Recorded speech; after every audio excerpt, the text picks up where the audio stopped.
Hello everyone, നമ്മളിത് നോക്കാൻ വേണ്ടി പോകുന്നത് എങ്ങനെയാണ് നമുക്ക് G S T return file ചെയ്യുന്നത്. നമ്മളെല്ലാം ഫ്ലിപ്കാർട്ടിൽ സെല്ല് ചെയ്യുന്നവരാണ്. അപ്പം നമുക്ക് സെയിൽസ് വരുന്നത് സെയിൽസ് റിട്ടേൺ ഫയൽ ചെയ്യേണ്ടതായിട്ടുണ്ട്, G S T return file ചെയ്യേണ്ടതായിട്ടുണ്ട്. അപ്പോൾ അതെങ്ങനെയാണെന്നാണ് കാണിച്ചു തരാൻ വേണ്ടി പോകുന്നത്. അതിന് വേണ്ടിയിട്ട് നമ്മൾ ആദ്യം റിപ്പോർട്ട് എന്ന് പറയുന്ന ഓപ്ഷൻ ക്ലിക്ക് ചെയ്യുക.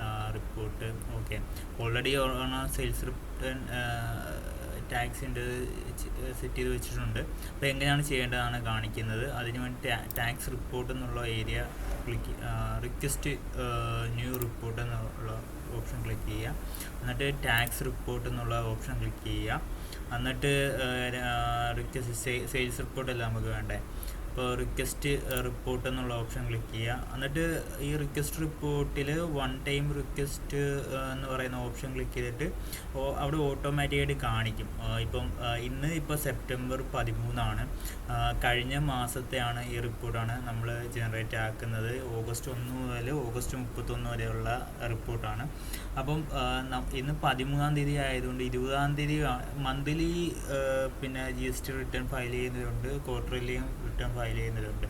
അപ്പം മന്ത്ലി ഫയൽ ചെയ്യുമ്പം നമ്മൾ 20 തീയതിക്ക് മുന്നേ ഫയൽ ചെയ്യണം. ഓക്കെ, പിന്നെ ക്വാർട്ടർലി ആകുമ്പം, ക്വാർട്ടർലി എന്ന് പറയുമ്പോൾ 3 മാസം കൂടുമ്പോൾ ഫയൽ ചെയ്യുന്നവരാണെങ്കിൽ 22 തീയതിക്ക് മുന്നേ ഫയൽ ചെയ്യണം. അല്ലെങ്കിൽ അഡീഷണൽ പെനാൽറ്റി ഫീസും കാര്യങ്ങളൊക്കെ ഉണ്ടാവും. ഓരോ ഡെയിലിയാണ് അതിൻ്റെ ഫീസ് അക്യുമുലേറ്റ് ആയിക്കൊണ്ടിരിക്കുന്നത്.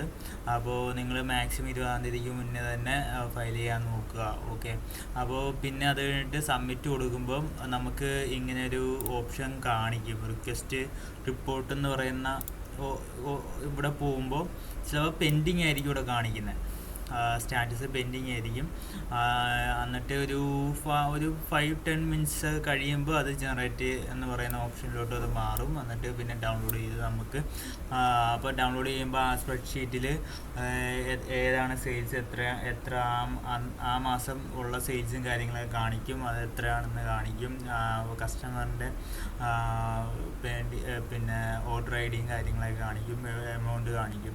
അപ്പോൾ ഇതെല്ലാം കൂടെ വെച്ചിട്ടാണ് ഈ ഒരു, അപ്പോൾ അത് നേരെ നമുക്ക് പിന്നെ സെയിൽസ് റിട്ടേണിൽ ഫയൽ ചെയ്യാവുന്നതാണ്. ഓക്കെ, എന്തായാലും നിങ്ങൾ പിന്നെ സെയിൽസ് റിട്ടേൺ ഫയൽ ചെയ്യുക. നമ്മൾ പിന്നെ ടാക്സ് എന്തായാലും ടാക്സ് എവിടെയൊക്കെ നമ്മുടെ ടാക്സ് പോകുന്നുണ്ടോ അവിടെ നിന്നൊക്കെ നമുക്ക് ഈ ഒരു സെയിൽസ് റിപ്പോർട്ടും കാര്യങ്ങളൊക്കെ കിട്ടുന്നതാണ്. അത് വെച്ചിട്ട് നമുക്ക് റിട്ടേൺ ഫയൽ ചെയ്യാവുന്നതാണ്. ഓക്കെ, എന്തായാലും പിന്നെ കാര്യങ്ങൾ നോക്കി നമ്മൾ ചെയ്യാം. Okay, thank you.